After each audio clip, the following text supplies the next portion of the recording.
Greetings and welcome to the end of another year on LGR. 2017 was a bit of an odd year in more ways than one, and that certainly included gaming, at least for me personally.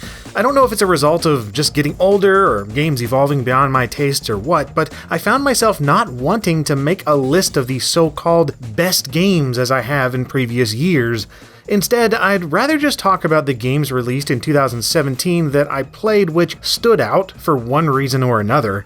That doesn't necessarily mean they're all 100% great games, but simply that I'm glad I played them and I feel like sharing my experiences with you.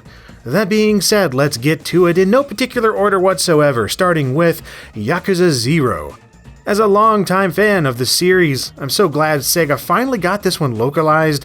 Not only is 1980s Japan a setting I was dying to explore, but the Yakuza games have too long remained an underground success. Yet with the release of Zero, it seems to have finally and deservedly caught more of the public eye, convincing many to dive into the series for the first time. And it makes sense as a starting point, being a prequel to the original PS2 game from 2005. In fact, that got an HD remake this year as well in the form of Yakuza Kiwami, and while I enjoyed both, Zero stands out to me as the more memorable experience. Divinity: Original Sin 2. Man, what a lovely game! If you're looking for an expertly crafted CRPG experience with a ridiculously dense world of characters, side quests, and strategic approaches, DOS 2 is where it's at. Whether on your own, commanding a party of 4, or playing with others over drop-in, drop-out multiplayer, Larian Studios' particular blend of role-playing herbs and spices goes down smooth. I kinda wish it didn't have you spending so long in the starting area, but whatever, it's packed with enough content that I've happily played through that 3 times now. It's good stuff. The Legend of Zelda: Breath of the Wild. Alright, let me get this out of the way. Breath of the Wild is the first Zelda game I've played through since the originals on the NES.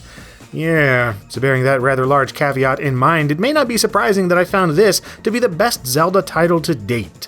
But, even after talking to my friends about the other games that I missed over the years, it's hard for me to imagine my opinion would change much on this one. Because as far as open sandboxy worlds go, this is the most fun I had with that kind of gameplay all year. And minus a few qualms I have with weapon breakage and camera controls, Breath of the Wild is easy to completely recommend. Super Mario Odyssey. Speaking of games that I cannot recommend enough, I enjoyed the past few mainline Mario games on the Wii U well enough, but Odyssey made me go, holy crap, this is special. Of all the games on my list this year, this is probably the one where I have the fewest complaints or critiques or any kind of nitpicks. In fact, at the moment I can't think of anything I would change except... wait, nope, nothing. It's pretty darned ideal for what I want in a sprawling collectathon 3D platformer like this. Incredible visuals, music, level design, controls, pacing, just the whole 9 yards. Fantastic. Cuphead. You see, I personally can't stand Cuphead, yet I sure do respect it. Studio MDHR has put together a side-scrolling action platformer bullet hell boss battling obsessive perfectionist simulator that is a wonder to behold. The hand-drawn craftsmanship that went into every aspect of Cuphead is off the charts, the controls are ridiculously tight and responsive, and the soundtrack is a thing of beauty. But the gameplay... well, yes, it is insanely satisfying when you finally beat a level, but it drives me crazy spending 30 minutes to an hour replaying levels countless times just to beat one, much less master it. So it's not exactly for me in the long run, but I'm glad I got a chance to experience it for what it is. Persona 5. Yeah, I'm one of those that didn't play a Persona game until this year because, frankly, I didn't think this kind of JRPG would appeal to me, but I was wrong. From the instant I booted to the main menu and was blasted with that art style and an incredible soundtrack, I was sold. Atlus has crafted the kind of experience I did not know that I wanted, even with the entire first half of the 100+ hour game effectively being a tutorial. I loved the story, the characters, the weird side activities, even the grinding to a degree. And since playing P5, I've gone back and started playing the previous games in the series, and dang it, I guess I'm a fan now, and I never saw it coming. This is The Police. So I missed this one when it released for PC in 2016, but I'm putting it on this list since it released on all the major consoles in 2017. This is The Police is a strategic resource management sim with an adventure game-like narrative set in the crime-riddled 1980s fictional city of Freeburg. You play a police chief enjoyably voiced by Duke Nukem himself, John St. John, who's 180 days from retirement and wants to earn a nice nest egg however he can. And man, the ethical quandaries you'll navigate are intense. Its handling of sensitive topics is hit and miss, and the gameplay is darned repetitive, but it's based on police procedures, so that kind of makes sense to me. Thimbleweed Park. Full disclosure, this is a crowdfunded game that I backed financially, so I had more than one reason for hoping it would turn out well. Thankfully, even if I hadn't paid for it back in 2014, I can easily say this point-and-click adventure game by Ron Gilbert and Terrible Toy Box is wonderful. Think Maniac Mansion meets a little bit of Twin Peaks and you get the idea. It's a murder mystery adventure where you switch back and forth between various characters at multiple points in time, and it all revolves around solving the mysteries of Thimbleweed Park. If you like classic LucasArts adventures and you're kind of disappointed in stuff like Broken Age, well, this is the game for you. And hey, little tip, if you find a phone in-game and dial 3537, you'll get a recorded message from me. Oh yeah. Prey. And don't let the name fool you, this Prey has almost nothing to do with the 2006 game by Human Head Studios. Prey 2017 by Arcane Studios feels more like a spiritual successor to System Shock. And I wanted to love this game, but it kind of left me feeling indifferent about halfway through. I really dig its aesthetic, its shape-shifting enemies, its alternate history sci-fi stuff, and the non-linear progression. It has almost all the RPG and stealthy elements that I go for, and yet I just wasn't compelled enough to finish it. I don't know, it kind of bored me. But now that it's not full price, it's good enough to be worth a look if you're into the various Shock and Dishonored games, and maybe you'll have a better time than I did. PlayerUnknown's Battlegrounds.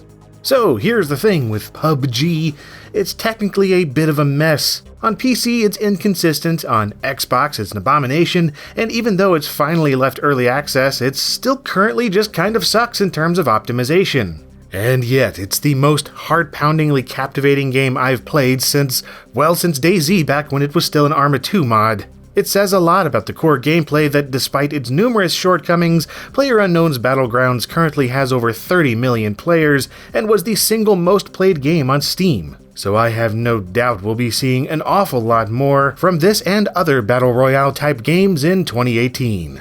Horizon Zero Dawn. So, here's a game I didn't love.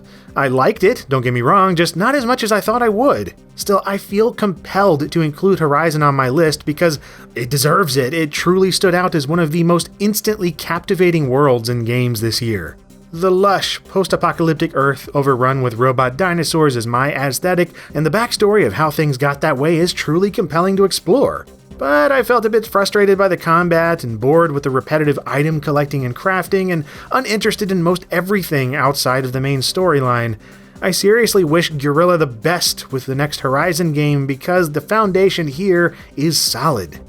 Assassin's Creed Origins. Yep, didn't see myself putting an Assassin's Creed game on my list this year, but here we are.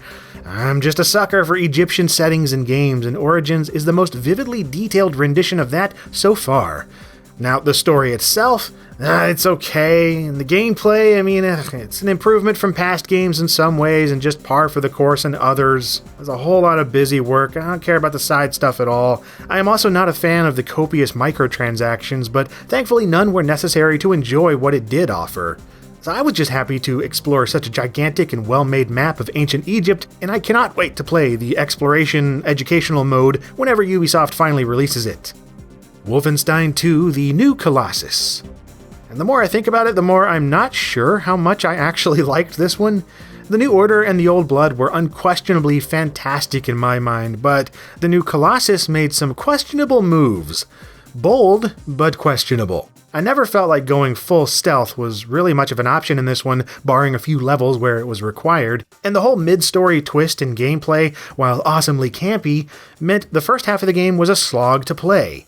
Still, as far as middle chapters of an FPS trilogy go, Wolfenstein 2 is worth experiencing, if only to listen to BJ's growling poetic monologues while blasting endless Nazis. And finally, Sonic Mania. Man, if you told me at any point in the past 20 years that a new Sonic the Hedgehog game would become one of my favorite platformers again, Yeah, I don't know what I would say or where I was going with that, but holy crap, Sonic Mania is stupidly good! Go figure that it would end up being ROM hackers and freelance programmers to make a truly great Sonic game again. I cannot believe how much fun I had with Sonic Mania.